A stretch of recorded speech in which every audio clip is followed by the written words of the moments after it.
count to 3. Come with me, and you'll be in a world of Do, re, mi, fa, sol, la, ti, do. You have found Daniel Donato's Lost Highway.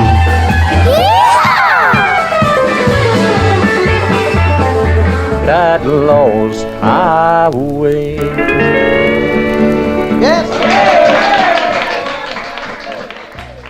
Howdy, y'all. What is going on? Here we are. We are at the Cosmic Country Podcast, The Lost Highway.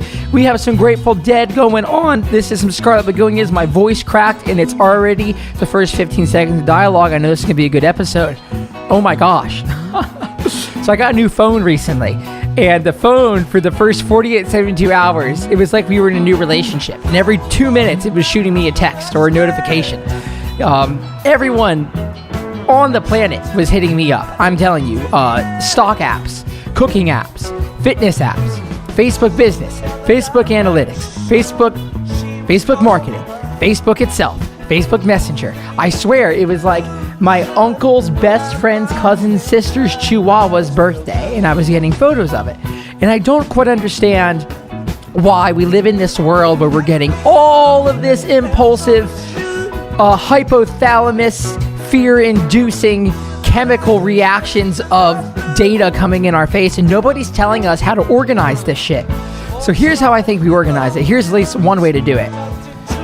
Urgency, importance, general life stimulus. 3 great categories, and then 4 things you shouldn't care about whatsoever, right? So there's a story of Warren Buffett talking to his driver, being like, surely you don't want to be my driver forever, right? Think of 25 goals that you want to achieve. And he's like, okay. He tells Warren Buffett 25 goals. He goes, okay, take 5 of those and then delete the rest of the 20. So those 5 are your urgent goals. Then your 20 are your important goals. And then everything that didn't make that list is just general life population. So I find myself a lot of the times waking up at 6 a.m. being like, God, I don't have enough time at all today. Which is silly. It's ridiculously stupid. My dad somehow manages to feed 3 children and pay for a fantastic house, and then still has time to do hobbies and exercise every day. And then still has the mental wherewithal to be an optimistic and reasonable person that can consult the tumultuous life experiences from 9-year-olds, 21-year-olds, and 25-year-olds with consulting them on a daily basis. I think that's insane. So if you find yourself thinking you don't have enough time, odds are you're actually just not organizing your time well enough. And most likely that is what it is. If you spend 4 minutes on something every day for 365 days in a row, that ends up being 24 hours of time. Earth time, that is. So, odds are you're wasting your time for more than 4 minutes a day. So odds are you're wasting more than 24 hours a year. Now, if 24 hours, think about what one day's work is worth for you. You wouldn't want to just openly throw that out the window. So we waste time. We don't organize our time in ways that we can. So here's my suggestion for you, and I'm doing this right with you guys. And you can join me every morning on my Patreon as I do this. I am working on classifying the stimulus that comes into my life as urgent versus important versus general life stimulus.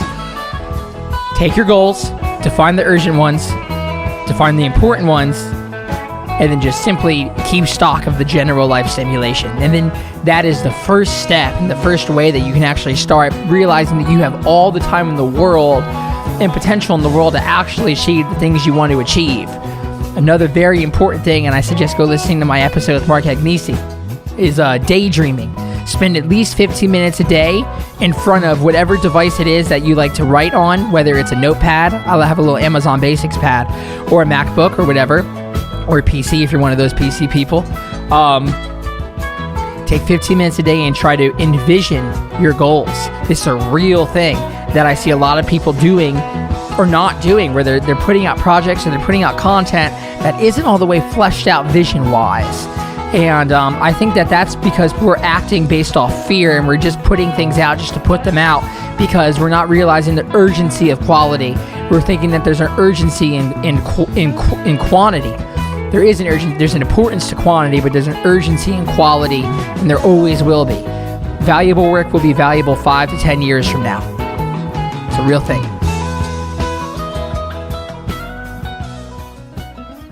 My next guest today is Mr. Brent Mason, 12-time Academy of Country Music Guitarist of the Year award winner, Musicians Hall of Fame and Museum inductee, a slew of other awards, and just hands down the most influential player to ever pick up a Fender Telecaster. He's recorded on over 1,000 albums, one of the most recorded guitarists in the history of recorded music.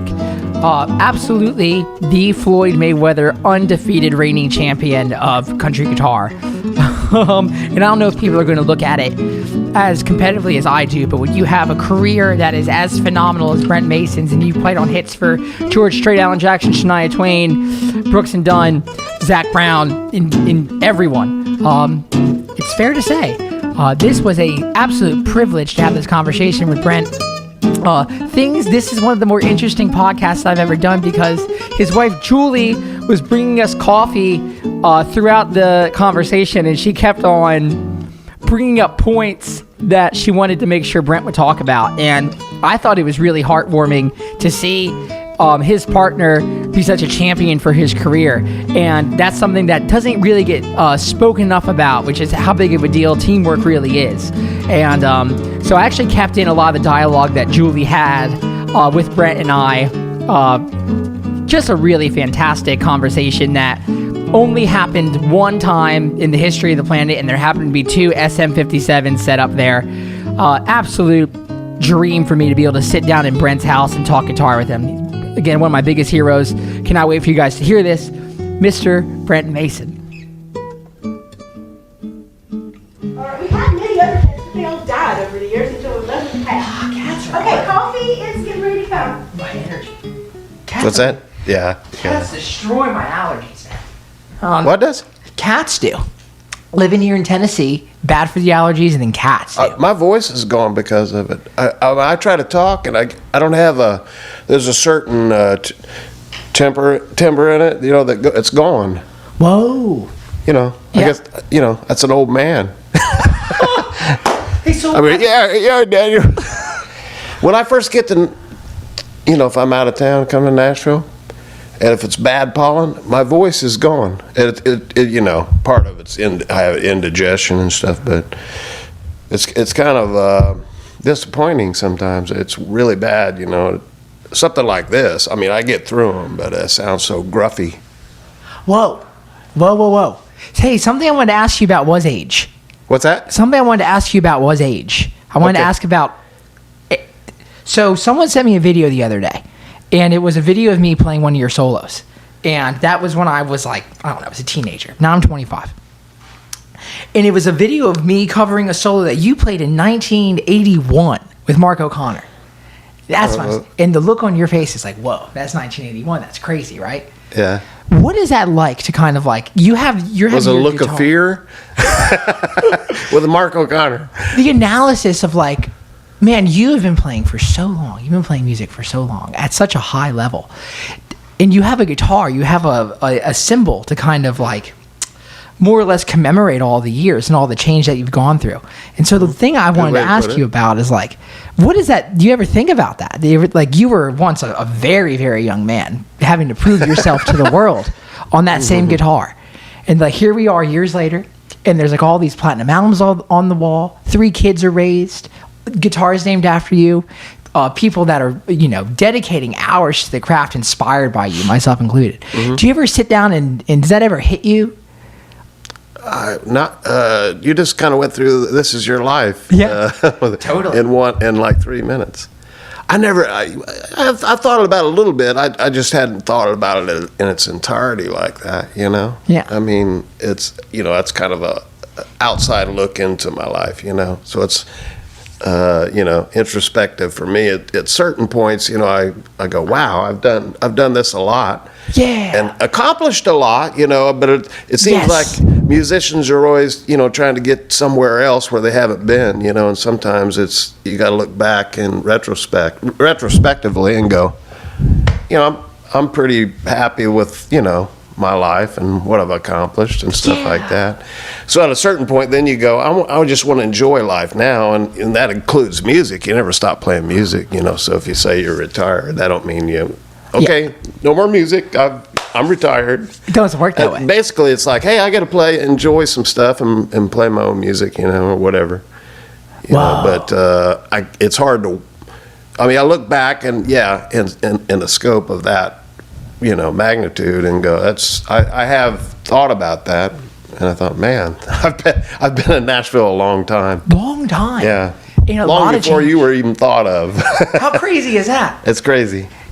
And the thing that's so crazy is the fact that the notes that you've played and the way that you've put out your music inspires people who were born years after the fact and are spending hours a day and touring across the country playing ideas that are inspired by you. Like, there's so much truth that goes into your playing. Do you ever think about like the depth of that as well? I know. That's the thing. That's right? your answer? I mean, that's my answer. Duh. It's so real, right? That's the realest thing. Well, yeah. Well, I appreciate, like Don Kelly just retired. Yeah, he did. He just there you retired. go. There's a good example. And you were the first player in his band. I was Right. one of the last players in his band. Yeah. And it's like, my God, man, that what you were playing in 1981 is inspiring people to sit down at a honky tonk in 2015. And it's like, that's the craziest thing too. And it's wild. I see music evolve and change a lot, through all the, like every decade, they always say there's a new evolution of things, Whoa. Especially in studio, like the Wrecking Crew, You have that Wrecking Crew strap on that Telecaster. Right. Yeah. Yeah. Is that a symbol? What's that? I'm sorry? Is that kind of like a symbol? Yeah, I just I respect all the folks, all the musicians that play the Wrecking Crew. Yeah. Tommy Tedesco and all the gang, but they've had it's kind of the unsung heroes because they've played on so many records, the Wrecking Crew, that it's just countless records. And people don't realize that sometimes it's not the artist or the band that's playing on the records. It's Tommy Tedesco and the crew, all those guys that are doing them. And they're listed. They used to be listed on albums. I don't even know if they do that anymore on credits. Seems like they minus off the musician credits these days. There's, they give more credit to like promotions and record label people and social media people now, Right, and the musicians kind of got pushed aside on the credits. Was it always that way? You notice that? Oh my God, man, all the time. But the underground kind of community of people who love musicians, they're searching hard to see who's playing on those records. Yeah. Besides, what is allmusic.com? Or? Allmusic. Yeah, that's where you usually get the stuff. You left out a really important detail about the strap. What is that? It was given to him by Denny Tedesco. No Yeah, way. I was going to tell him about Are that. you serious? Gift to Brent Yeah. from Denny. I'm sorry I got sidetracked on that. That's part, fine. but, It's all good. This is the medium for sidetrack. Well, I donated a little money to help. The licensing fees on just to put that movie out was just astronomical. I bet so. Because there was so much music in that film that and you have to pay licensing fees for each song. So it was just like out of this world, astronomical. So, I mean, a lot of the people that involved or other musicians, whoever helped, donate a little bit of money for the licensing fees. I felt akin to the movie because I'm in Nashville, I do the same stuff. Oh, right. So I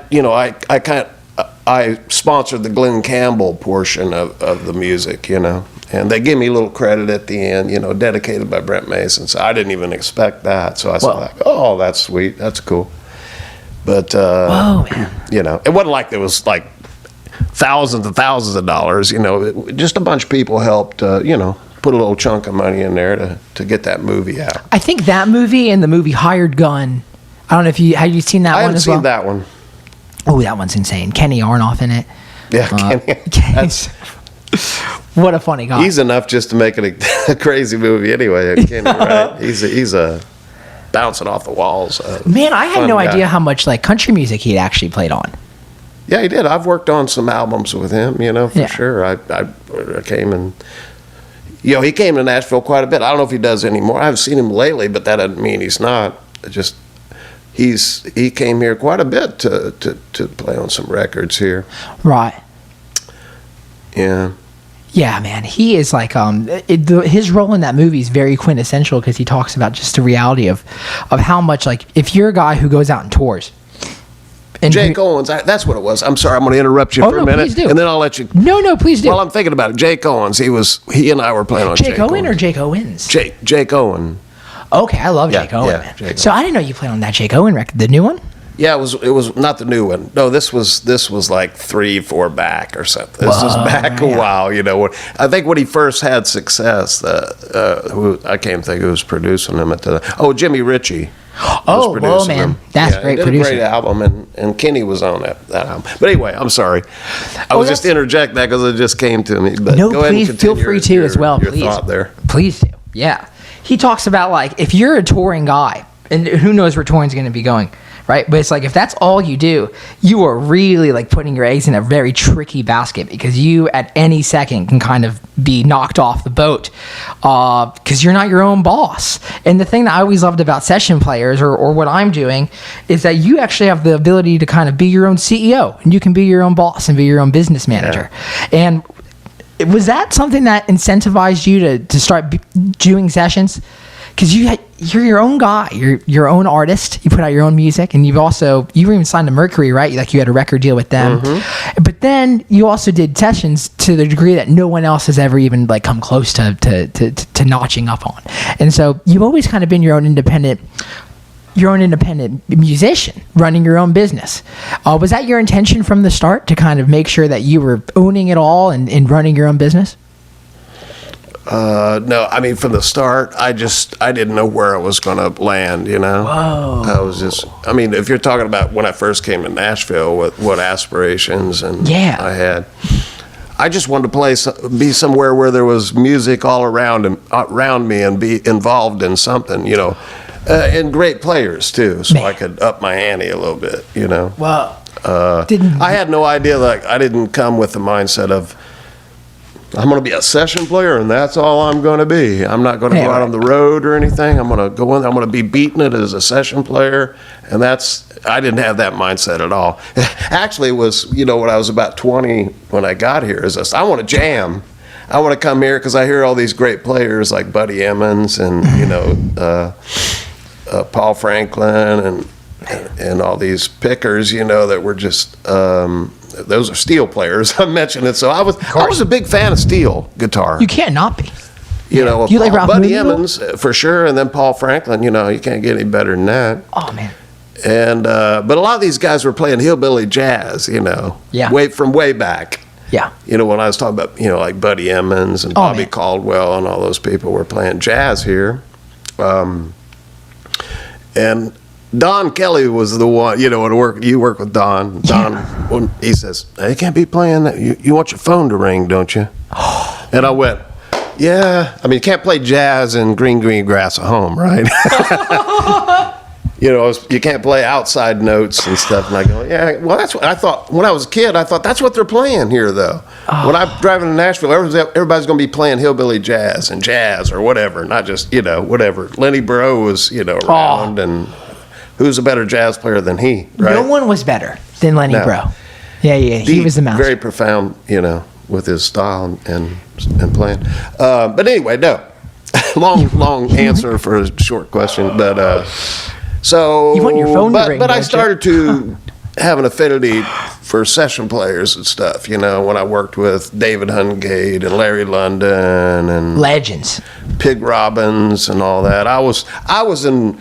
Now, I will say this, I was so much in awe of them, more than the artist who was on the album. I was more like involved in who the guys were playing on the records. I look at Jerry Reed and I go, well, of course, Jerry Reed's a monster, but look who's on here, Pig Robbins, Charlie McCoy, you know, and I was a big fan of those, like I was, you know, a germ kind of, they call it, you know, with them. So when I said in my first sessions, when I was sitting around people like David Hungate or Larry London, I was like a nervous wreck. You know, I thought they're going to judge me the way I play right now. They probably thought or heard about me. Hey, here's this kid. Let's see how he does. You know, let's see if he's any good. In my head, that's what I thought they were thinking. But they were real sweet, They would tease me a lot. But I had to go through a period of that, a trial period. I put myself through hell, I was, being kind of a sensitive guy anyway. I just wanted and a perfectionist, which, kind of played against me in certain aspects. Oh, wow. Well, session players do kind of add to that amount of perfectionism, I think so, because everything is under the scope. And when you're playing with all those guys like that, you're seeing the best of the best. Yeah, man. Players, Yes. It's like Reggie Young and, all the guys. Yeah. When I watched Fred Newell on the Telecaster, and I thought, boy, that is the perfect tele tone, man. Yeah. But who would have thought of him? But he's a great player, and he played on a lot of great records. Always had a great tone. It was a natural tone. Whoa. Right? Wasn't that processed? It was just real pure and organic. And he had some effects on it, but they were like an analog. Like a clone or something he'd put on, that would be a stereo chorus or whatever. Sure, right. But I haven't talked about him a lot, but when I came here, I really admired Fred's playing, on his stuff. Phil Ball with all the pedals and. You cannot touch Phil Ball. Yeah, God. But I'm happy to see that you know all those guys. I'm obsessed. Yeah. I'm obsessed. I feel like I was born about a millimeter off in time. Good. But Grady Martin.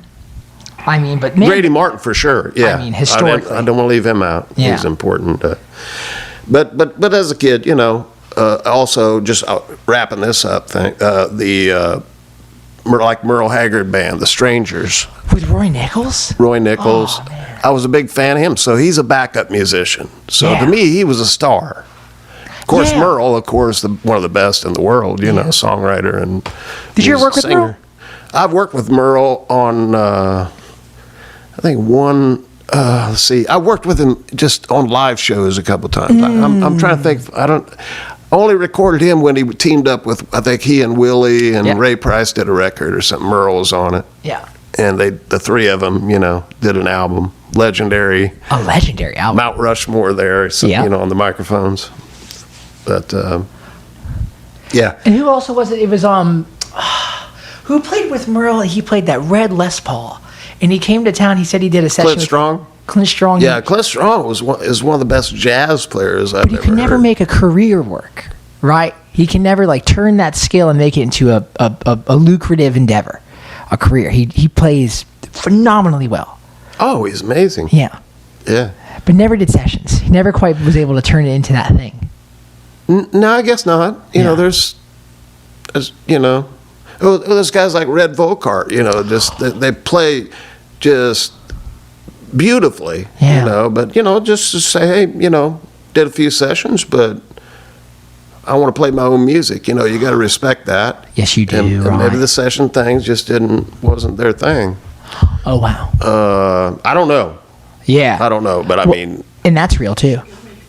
Oh, I would love some coffee, Julie. You're going to edit this out when I'm asking. Oh, yeah, you're fine. Okay, I'm going to. Yeah, and also, go ahead. I'm going to bring Daniel down. I want Daniel to see the custom shop. I would love to. Yeah, but they're let us sending talk me first. one too. I just want him to see it next to it.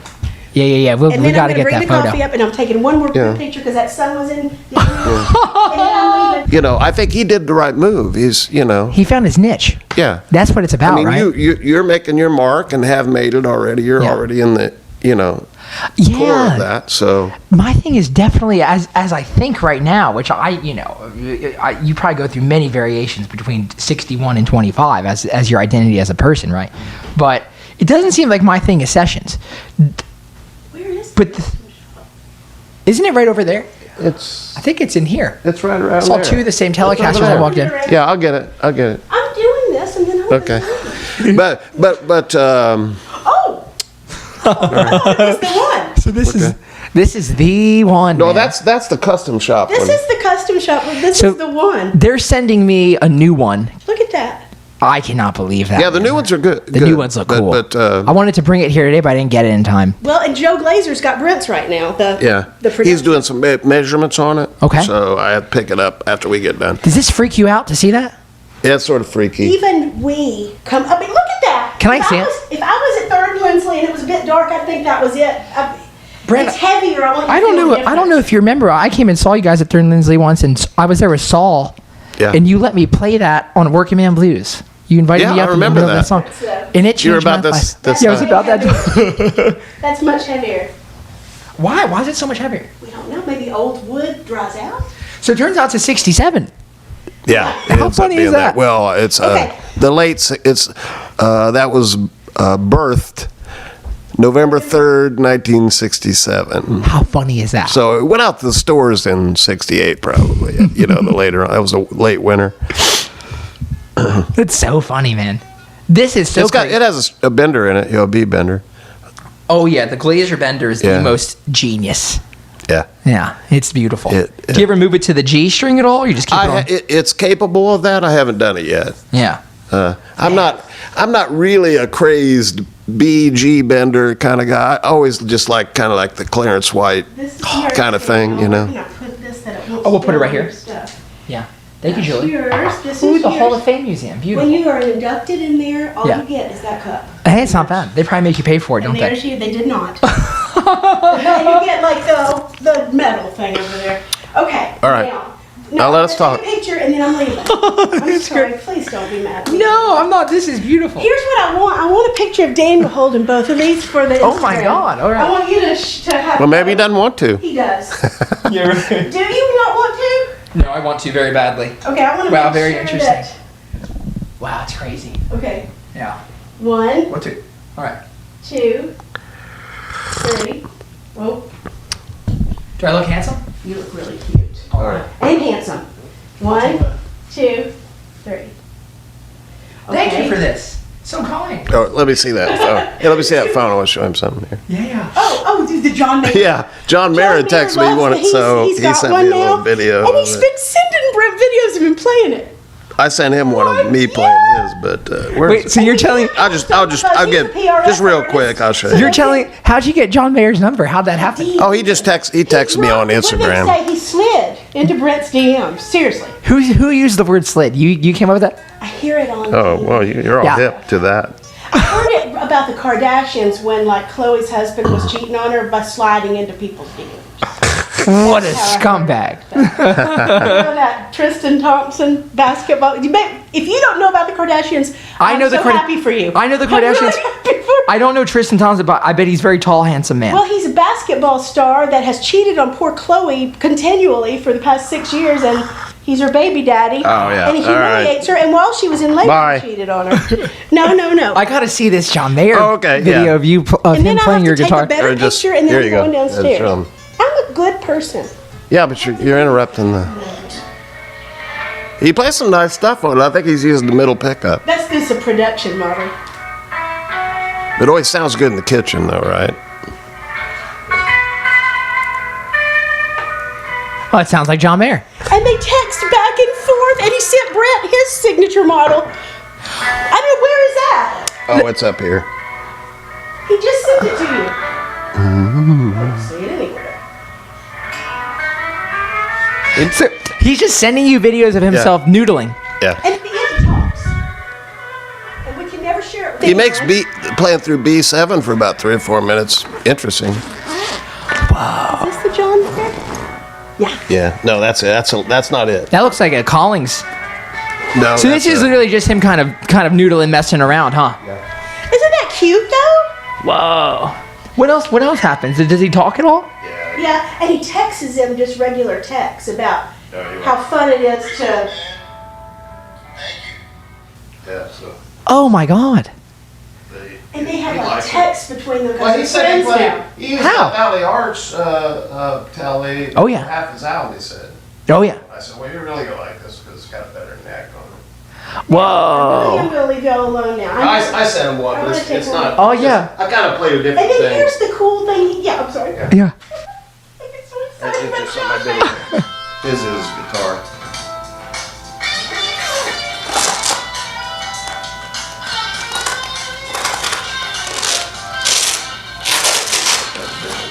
Oh, you're carrying it on. Can't see. Oh, that major 7. Come on. Oh. Oh. There's some cool chords. So you send that to John. What does he say? Shit and things like that. Cuss words. Really? Like, damn, shit, and things like that.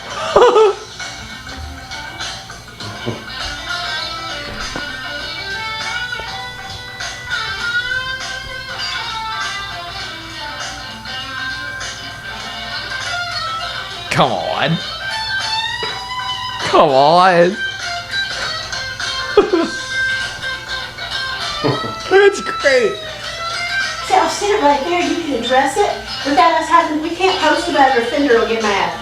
Because it's a PRS, so I can't post it. They will. But if he like just casually makes reference to John gave him that. Dude, that is a cool guitar. Picture it with a good light. Oh no, he just said, "Hey, the cool. We're sending videos." You know, he said, "Oh, you know, so let's get on also this. said Let's go." He said those were the best DMs I think- in the past 4 years. I think Paul Franklin played on Paradise Valley. Mm-hmm. He played on like an Ernest Tubb style country song that John Right? wrote. Yeah. Yeah. I knew he had done that. Man, that's how I discovered the Valley Arts guitar was through a video John Mayer posted of him like messing around the Valley Arts thing. And so, you know, for years it was, why wasn't it a Fender thing? And so, what was it eventually that made Fender approach you? They were like, we got our shit together. Yeah. It's about time we do a Brent Mason telly. What was that conversation like? Well, Joey Brazzler, you know, from L.A., the L.A. division of Fender there. He had an idea to do the Storyteller Telecaster. Fender guitar, because I think they're doing some Strats too. Yep. So he told me about this Storyteller idea, and he was interested in me being a part of that. You know, a story associated with a guitar that, you know, has a story behind it, has This a history. is the story, yeah. And my so God. I thought it was a really cool idea, and that's how the whole brainchild came about from him. Whoa. And it kind of evolved from there. That was about 3 years prior to up to now. Yeah. Whoa. So it was long in the making, but it's a cool, it's a cool idea. They got some other people too that'll come around. I think they did Eric Johnson and maybe Skunk Baxter. I don't want to say off the record. I'm not sure, but that's who originally he was throwing out some names that he was going to do. The neck on this is unreal. Yeah, the neck. It's a 7 1/4 U neck. Shape neck. V-shape. And it's I like that neck. Is it a maple cup? Yeah. Yeah, that's the sound. That's part of the sound, at least. I don't know. That is wild, man. Does this freak you out to see, like, Yeah, it's when they got the specs off that, it was almost like it was kind of embarrassing. I thought, you're going to take that apart. Who knows, a cigarette butt could fall out or something. Or worse. But it's almost like unclothing yourself yeah. in public on the street or something. Right. I was like, oh my God. I'm not ready for But this. they took it apart, took all the specs, and and they ran with it after that. Man. And they're selling well. Yeah, they sold like 500 or 600 in the first 6 hours when it came out. That's so, crazy. hopefully it's it'll continue to do so. You probably never thought about, the thing that's so beautiful, man, is that you probably never thought about you never saw 2020 coming when you were going to sell 600 of these in the first 6 hours, when you had the ingenious idea of going to Joe and you guys came up with the out of phase thing, and then adding in the middle pickup, and you did it all out of necessity, and it just kind of ended up being I'm a broke musician living in a duplex, half of a house, a duplex in Madison, Tennessee. Oh, and when Madison probably wasn't very safe at that point in time. It wasn't the greatest part of town, but it was, I was next to a church, So, Okay, got some proximity. so I had somebody watching over me, maybe. No, it was a time where I couldn't afford to have more than, I would have loved to have a Tele, a Strat, and a 335, and a Les Paul or something, Yeah. but I had to trade one in to get another. So, but you know, a funny story with Don Kelly. When I first came to Nashville, I had a Hagstrom Swede. Are you familiar with those? No way, did you have a Hagstrom? That's what I played. Are you? And serious? I got a lot out of that guitar. It wasn't a bad sounding guitar, man. It had a lot of switches on it, so you could do a lot of things with it. There was a lot going on. So you didn't even play a But I don't even know who played a Hagstrom Swede. I know Bob Seger had one. That was the only person I know that had one. Doesn't Alan Holdsworth played a Hagstrom, right? I think so. You're right. Why is that? Because you were just in Ohio and they didn't really have tellies? Yeah, well, that's what my dad got me for my birthday or a Christmas. I can't remember. It was a birthday present or a Christmas present, and I bought it. You know, first electric guitar I had all the way and took it to Nashville. Of course, Don Kelly goes, "No, you're gonna have to get. You know, you need to get you a Telecaster." And he was right. And I go, "Yeah, I know, you're right." Because I was, like I said, I was watching guys like Fred Newell and all the great Telecaster players. Roy Nichols, of course, Roy right? Buchanan too, yeah. Don Rich, Bakersfield Sound. You got to have a Don Rich's Telecaster, tone. right? Yeah, man, that was the sound of those Telecasters. You know, Danny Gatton, all those. Were you cats. into Danny Gatton? What's that? Are you a fan of Danny Gatton? Yeah, I was a fan of Danny's. Yeah. I mean, later on, I didn't know much about him as a kid because I was just like a Jerry Reed. Like there wasn't only one guy on the planet but Jerry Reed when I was a kid, so I had to go through all the Jerry Reed stuff, and then experience other players later on. But yeah, Danny was a great player. I thought just his sort of reckless abandon, like a controlled chaos kind of a thing, you know? Yeah, Jim and his kind of has that too. versatility and just spark and a lot of pizzazz and, you know, I thought it was cool. Explosive. Could play jazz, rock, country, you know, and kind of fuse it all together and just, you know, be a fantastic player like that.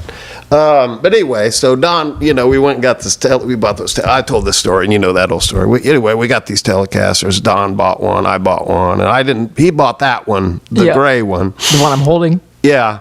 Well, yeah, the original one. Yeah, right. Who knows what the original one is? Who knows anymore? It's identity crisis. But anyway, when we were playing him, I said, "Man, I kind of like that." He was playing a butterscotch. I was playing the butterscotch one or something I bought. And I said, "Can I play that one?" Which is the gray one. And he goes, "Yeah, go ahead." Because he's going to sell it anyway. Yeah, right. Yeah. So I played. I kind of like this, and he did. He goes, "Well, just keep that one." That's fine. I don't care. I like this one. And that was probably going in a month, or not even a month, a couple of weeks. He traded it on something else. So, man, that's how it came about. We've done a gig down at Roberts playing 6 to 10. I don't know what times you guys played at the Stagecoach. We would play 6 to 10. People would always come during NAMM and give us guitars, pedals, straps. And the next day, Don's like, meet me at Monell's, 10 a.m. It's like 10 a.m. Monell's, yeah. Monell's eating fried chicken by 10:30. By 11 a.m., we're at Rock Block selling guitars that were gifted to us the day before. When I was playing, which is, you know, much further back different than time. We was always, let's go to Cisco's. It was like a breakfast place up on Murfreesboro Road. You know, speaking of not a very good area. Murfreesboro, man, everyone knows that. Murfreesboro Road up there towards town. But he'd say, "Boys, come on, we're going to Cisco's." You know, it'd be like 3 a.m. We're eating whatever, steaks or eggs or whatever.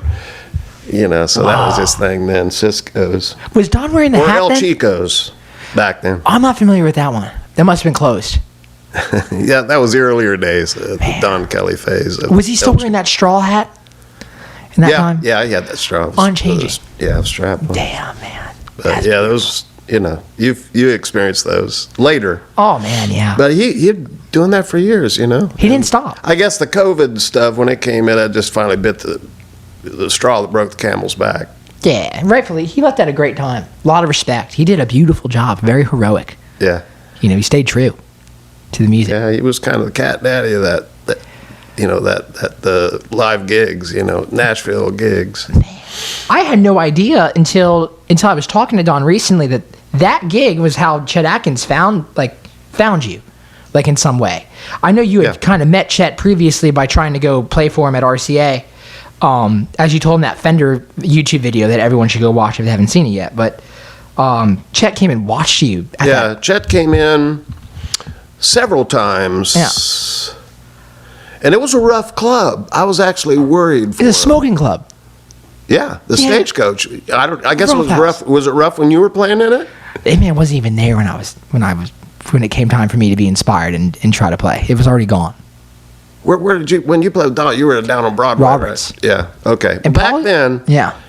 there was a I think the Grim Reapers ran the club at some point, or the bouncers, and I literally see people get bounced out of there. I'm sure you do. Yeah. Earned the name bouncer. The guy there was there, but it was rough. So Chet came in, and I remember somebody teasing Chet.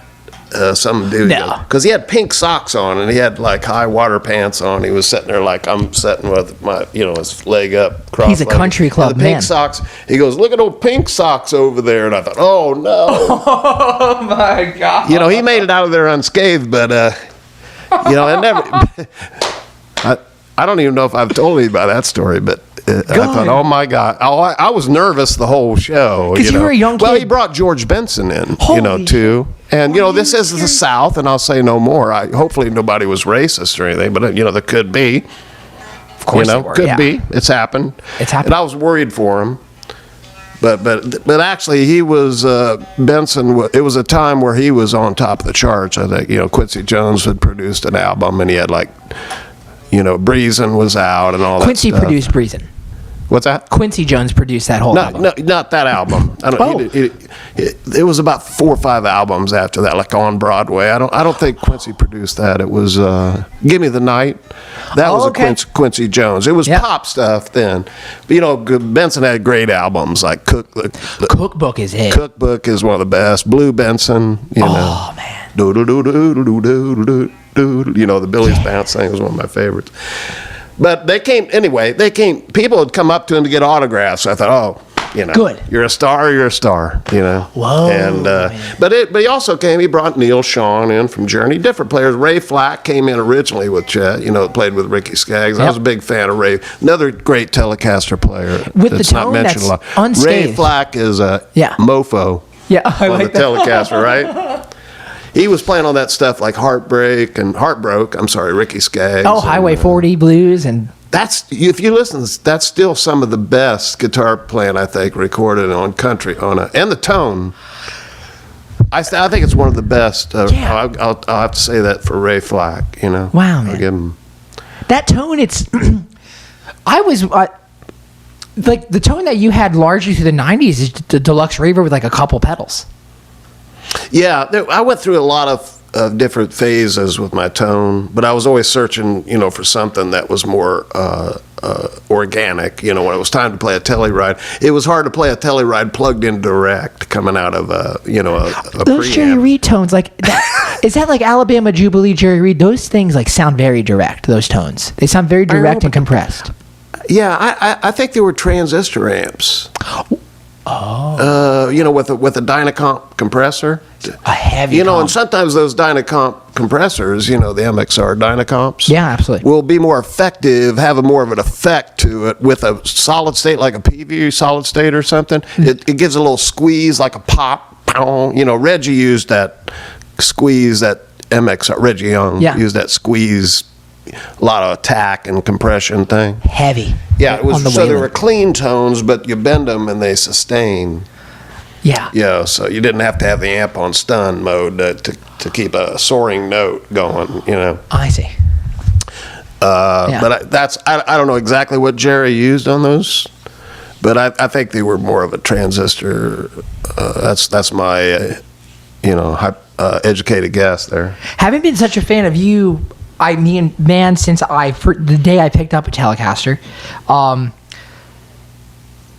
I just now am getting into Jerry Reed, like understanding it, and I now am seeing how much of him lives in what you do, stylistically, and it's like this even the way you sing and deliver your own material, right.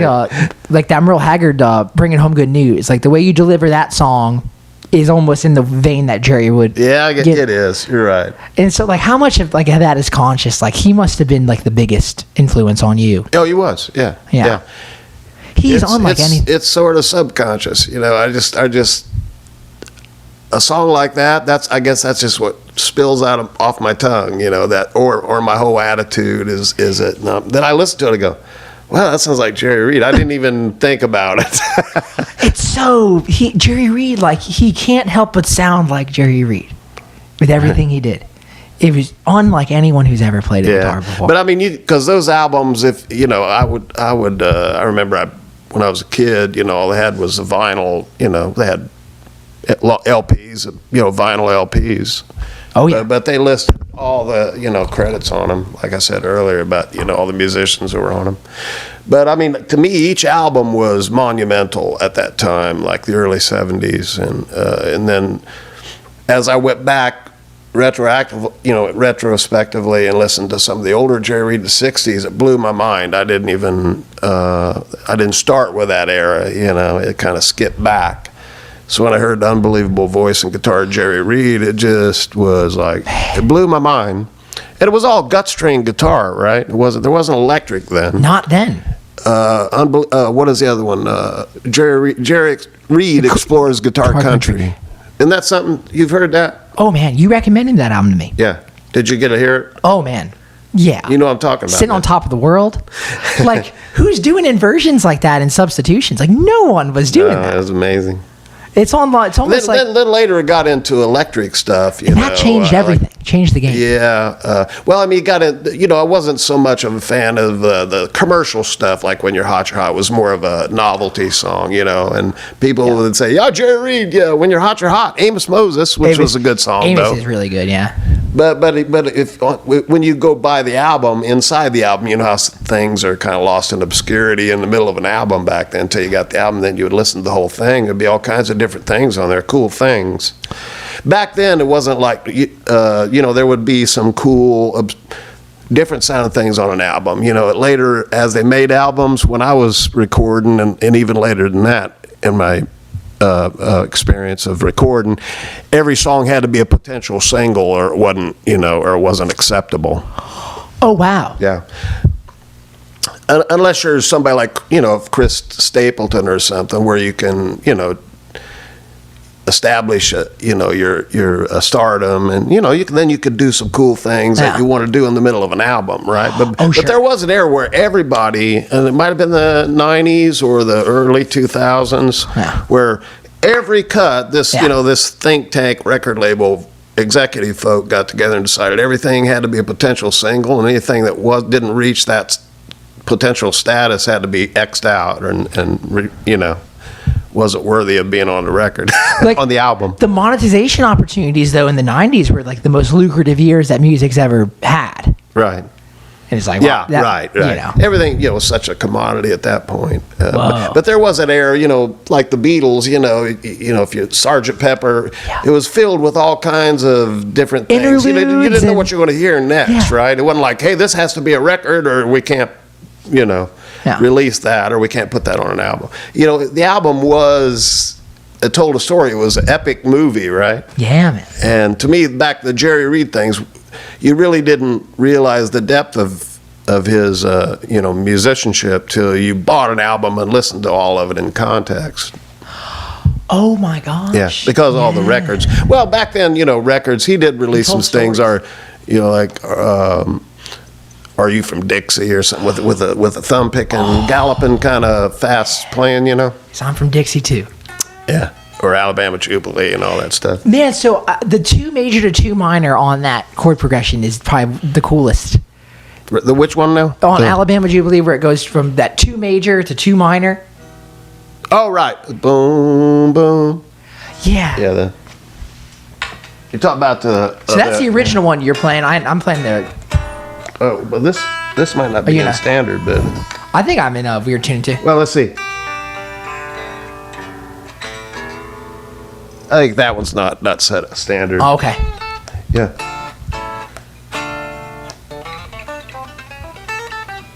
Yeah, it has that little...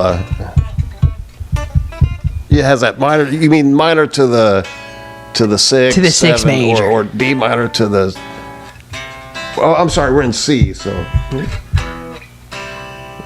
Well, yeah. again. Ooh, wow. Well, I have to. Now I can't get it in my head, but Yeah, it's in that verse section before it goes to the chorus. don't let 'em rattle 'em on. Yeah. Oh, Pops Brown jumping around like a clown. Aunt Jemima, she done passed 83. Da da da da da da. You know, and he says some Watch kind your of step, watch your crap. step. One-legged Joe jumping around on his soto. That's where it is. Throw away his crutches, hollered. Where'd they go? Well, it's him. Hail the kings all here at the Alabama Jubilee. I like it. That's a weird style of playing, I thought. It was more like... Yeah, it's like banjo almost, actually. It's like claw hammer. Yeah, it had a thing to it that was... You can't buy those thumb picks I don't know if you anymore. can hear about it. I don't have this plugged in. Oh, is there a plug? You got that Bonato, the whole... That's like a whole pedal Yeah, I board. grabbed that from... Yeah, that's just... From Cartage? Yeah. No, I had it upstairs. You don't have that.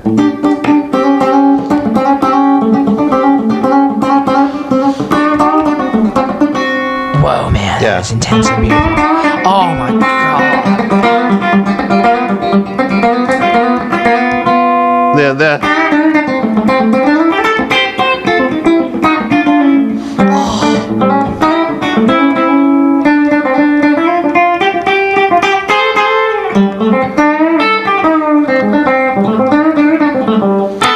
I'm sorry.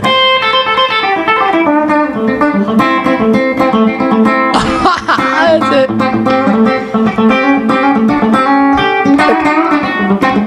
All that stuff was, yeah.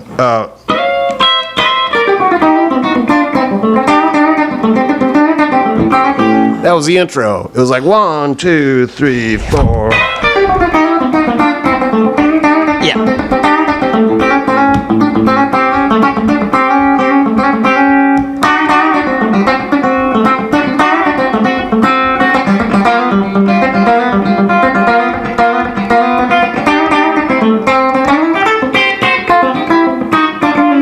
Something, I can't remember that one. Which is just like the claw. Then of course, yeah, that's where it all came from, you know. It had that same, all that. Right. And the lower version, which you do on Hotwired, is where I learned it from. It's where you do it right down here. Or like on Bringing Home. Well, I think that's tuned down. I think I'm half a step down, but Yeah. that's all good. Just for example. Yeah, that's Right? And it's like the same thing. Yeah, all those open strings, you know. You know, getting all those kind of weird chromaticisms in there.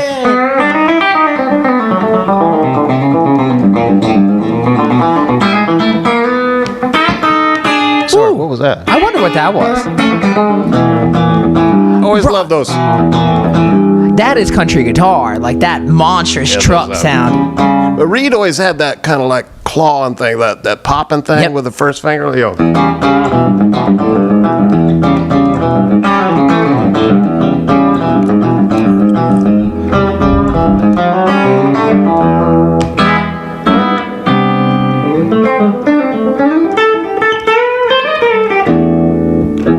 You always have that. Oh, like that minor 5 over that.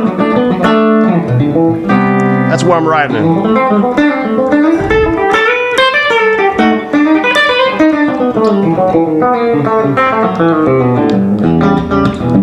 Whoa, so you just went from like C minor 7 I to was G trying major? to write a song that had a little twist or kind of with a little pop or something. What'd you know? just do number wise? Oh. You know, I had something cool. Where's my phone? Oh, come on. Did she take my phone? Julie might have taken your phone. Julie, did you get my phone? Can I have it, please? That is marriage. That is real. But it had the. I had a sort of African beat to it. It was Like sort a of Paul a Latin Simon? thing. You know. Wait, are you writing an album? Are you working on some new Yeah, songs? I was just writing that one. But where's my phone? It's right here. I've been begging him to do it forever. He has no time. No, He I mean, honestly doesn't have any time. But I had this. I had an idea for the groove. That's cool. That's cool. Mom and Dad Thank you. sometime. I should have brought an amp up here for you. We'll never get out of here. Go though. back, go away now. Yeah, go away. No, I'm just kidding. I'm teasing. I love her to death. She's cute, isn't she? She's cute. You're so cute. Now get out of here. Yeah, here, see, listen. Was that it? Oh, Did no, you? that's not Who's it. playing drums, or is that a loop? That might not be it. Who played drums? Is that a demo, or is that like a? Oh, come on. I had a backing track. I was trying to. I had a beat here, but I bet it was a. That Silver Sky looks cool. I don't know if it's that. No. Yeah. We can talk about it without having Hey. to. There you go. There you go. He's a Fender guy and he's Oh yeah, yeah. and you have a contract. I bet so. Oh yeah, yeah, I can hear it. Yeah, it's just fine. Sort of like this, but.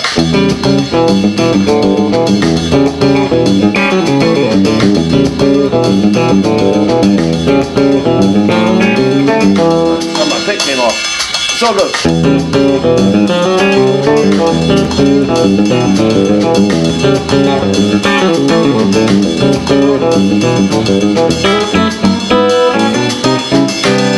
C minor 7, It goes. B minor, It goes. B minor, C minor 7.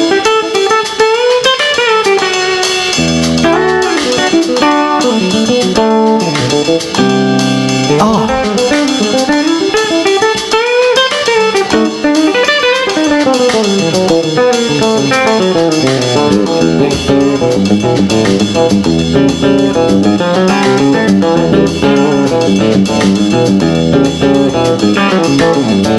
Right. Yeah, right. The Opry chord. Come on. I don't know. I gotta finish it. I gotta figure out what to solo changes to solo over. Oh, where we just Yeah, had the C minor chords were 7, You know, C major 7, B minor,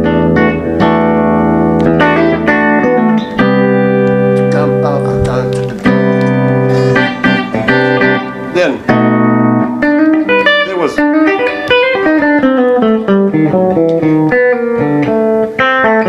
Diminished.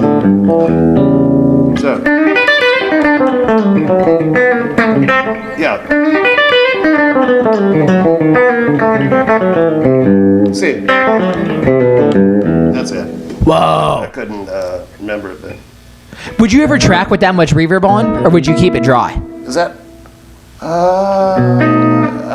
I think it's on 2. I didn't really listen to it. Yeah. I had a little bit on there. No, if you were to track it though, like, because a lot of the tones like that you've released are usually very dry. It sounds like Yeah, with some they're slap. dry.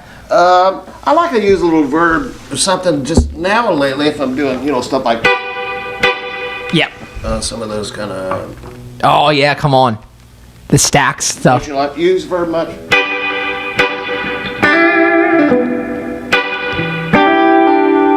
It's just a cool sound. I mean, if it freaks out engineers, go, "You got verb on there?" They hate that. Yeah, don't you love it? Yeah. Ah, right, it's a real. Nice Fender. reverb. Yeah, don't you love it? Whoa. Anyway, yeah, that's just something. Not to linger on that, but it's something I was messing with. That's beautiful, man. Whoa. Yeah. Anyway. Whoa, that's beautiful. That's astounding. Man, well, I'm glad this guitar's out in the world. You want to listen to it? Play it? Oh, yeah, here. Here you go. All right, thanks.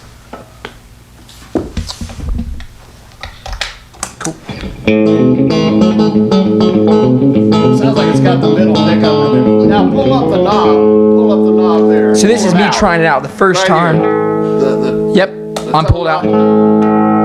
Yeah, it takes it out of the picture. It takes the middle pickup. So this is volume, tone, middle pickup phase.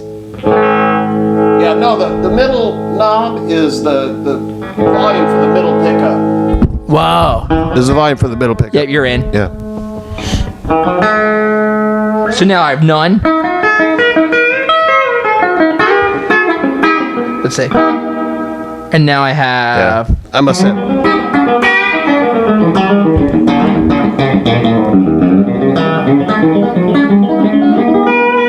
So that, That's nice. thanks, Good. man. Thank you.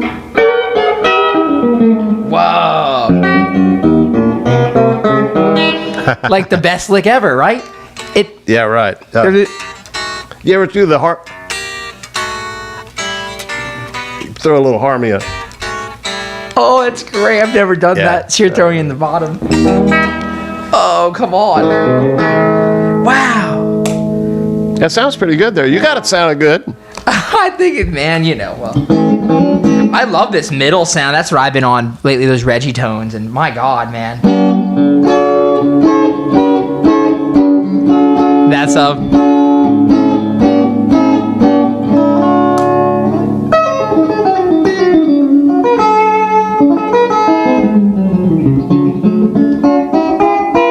Yeah, so you have the middle pickup and the front and the neck pickup on, right? Mm-hmm. Right then. Yeah. It's a Seymour Duncan in the front, so in the neck. Yeah. Both of them. They're all Seymour They're Duncans. all Seymour. Yeah. Hot stack in the middle. Genius. Vintage stack in the back. Yeah, okay. Vintage stack in the back. Yeah. It's right where the horses are. Yeah. Whoa, that is an intensely middle. There you go. And so when I pull it up, what does that do? It cuts out the middle pickup. If you bleed the middle pickup into the picture. Yeah, it doesn't do anything when it's up. And then if you want it out, just pull up. Pull it. Or is it down or up? Now if I pull it up, it's not in there at all. Play. But now it is. Yeah, right. Yeah. Wow, yeah. man. That's something that Fender did in addition to the setup. I thought it was a good idea. They okayed it with me. I go, yeah, that's a great idea. Why didn't I think of Joe Glazer even thought it was pretty cool. So your model does not do that, or did you modify it? It doesn't do that. So it always splits the coil instead. I never used the split coil. It just sounded kind of not good. Cheapened the sound to me. Yeah. Whoa. Wow, man, this is beautiful.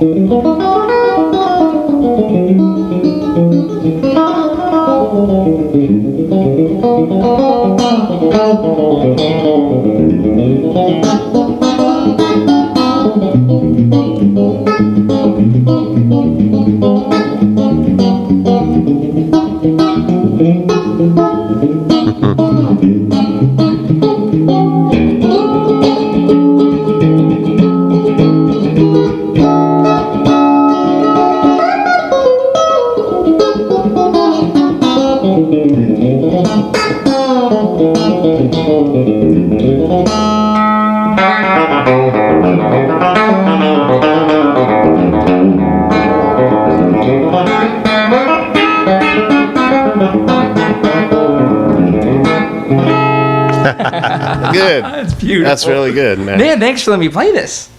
That's astounding. Yeah. Whoa, this is beautiful. Well, every guitar player in the world who likes a Telecaster should go check out this guitar now. Yeah. Let me see the. Yeah. Here's that 1/4 inch. Yeah, good playing. I love your playing. Man, thank you. Thank you. Yeah. Yeah. So yeah, this one does it. Just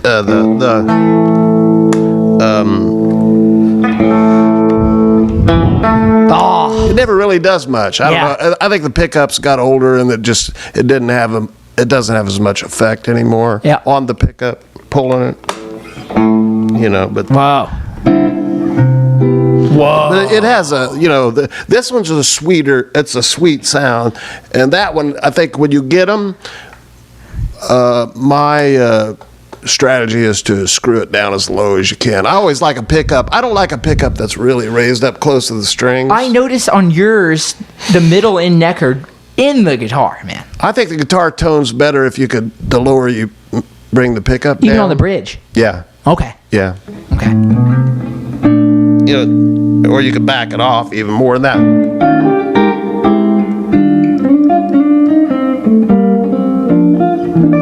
Oh.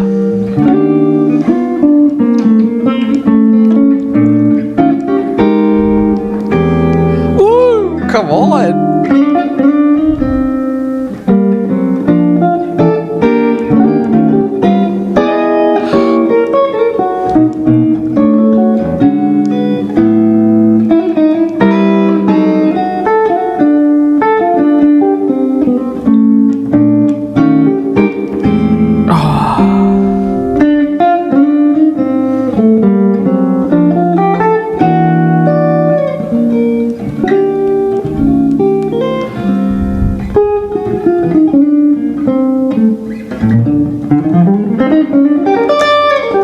a lot of verb on there, isn't there?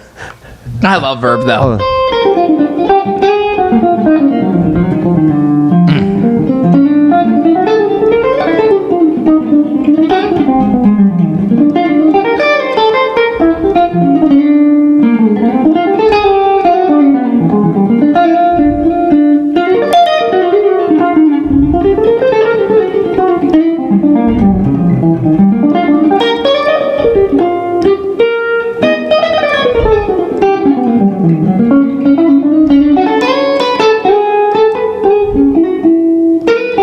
Oops. That's a lot of. Oh, I got it on here. That's what it is. Oh, There it is. wow. It all went away. Now there's none. Yeah, so I always like a little bit on that. You know, right there you go. See, that's better. You know. Bass on 5, I see. Treble on 2, bass on 5.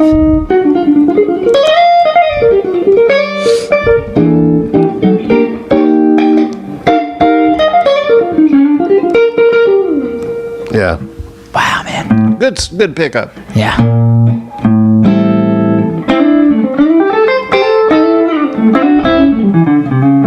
Wow.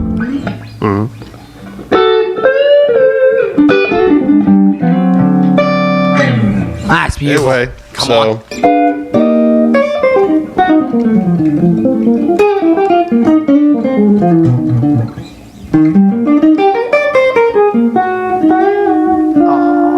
Yeah. Just kind of check out Because I always think the pickup sounds better when I'm rolling it off a little bit. That's pretty loud. Oh, wow. So I rolled off. Sounds more like a single coil. It but do. But you got more to work with, right? You got some volume to work with. Hey, are you working the volume knob or do you work the foot pedal? What's that? I thought you always worked the foot pedal for volume. I do. I don't have it on.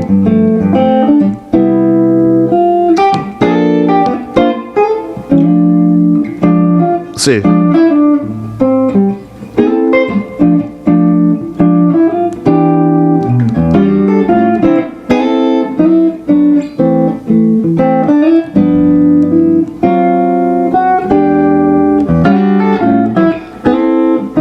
It's an old song called Little Darling. Were you talking about Danny Gatton? Yeah. Him and Emmons did that song. Oh, wow, come on.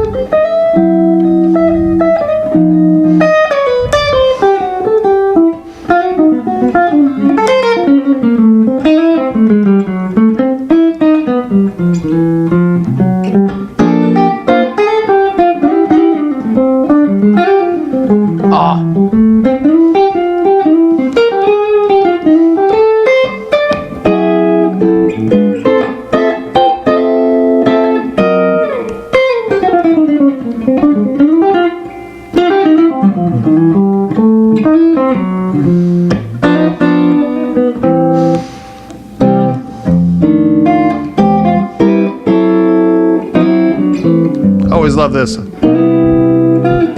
Let's see. Oh, 1 major 7? Ah, 5/4. Oh, it was a. Well, that's what I get it. Sorry.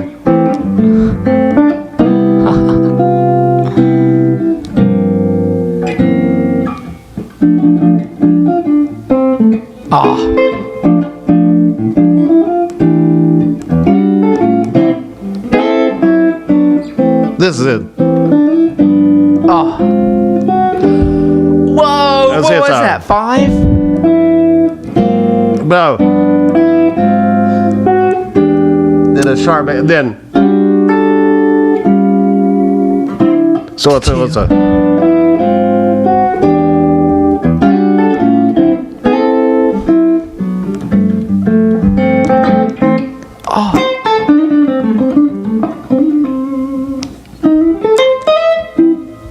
You can hear Jerry in there. Whoa. Oh. Come on. Whoa, man. You're Lenny working Bro. That's Lenny Bro. Yeah. Oh, come on. Well, no, it's sort of like that. Yeah, inspired by. Inspired by.